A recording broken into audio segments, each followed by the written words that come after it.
வாக்குறுதிகளில் சொல்லாத பல திட்டங்களையும் நிறைவேற்றுகிறது திமுக அரசு. முதல்வர் மு க ஸ்டாலின் பெருமிதம். 10 ஆண்டு கால ஆட்சியில் தமிழ்நாட்டுக்கு மத்திய அரசு எதுவும் செய்யவில்லை. அமைச்சர் உதயநிதி குற்றச்சாட்டு. மக்களவைத் தேர்தல் வேட்பாளர் பட்டியல் இன்று அறிவிக்கிறார் டிடிவி தினகரன். 5 லட்சம் வாக்கு வித்தியாசத்தில் தமிழச்சி தங்கபாண்டியன் வெற்றி பெறுவார். அமைச்சர் மா சுப்பிரமணியன் நம்பிக்கை.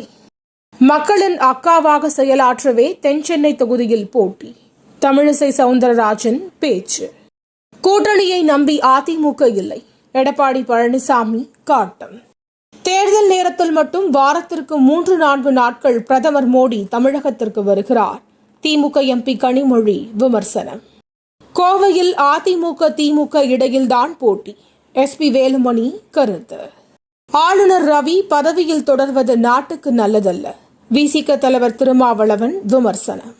பாமக வேட்பாளர்களில் 30% மகளிர், 20% பட்டியலினம். பாமக நிறுவனர் ராமதாஸ் தகவல். புதிய மதுபான கொள்கை முறைகேடு வழக்கு. கைதை எதிர்த்து டெல்லி உயர்நீதிமன்றத்தில் அரவிந்த் கெஜ்ரிவால் மனு. ரஷ்யாவில் பயங்கரவாத தாக்குதல். பலி எண்ணிக்கை 90 உயர்வு. சிஎஸ்கே அணியுடன் இணைந்தார் மதீஷ் பத்திரானா.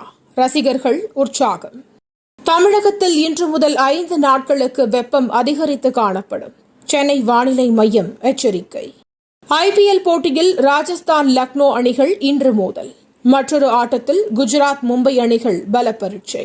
தினம் தினம் நடக்கும் முக்கிய நிகழ்வுகளை சுருக்கமாகவும் தெளிவாகவும் தலைப்புச் செய்திகள் வழியே அறிந்து கொள்ள QLN நியூஸ் சேனலை சப்ஸ்கிரைப் செய்யவும்.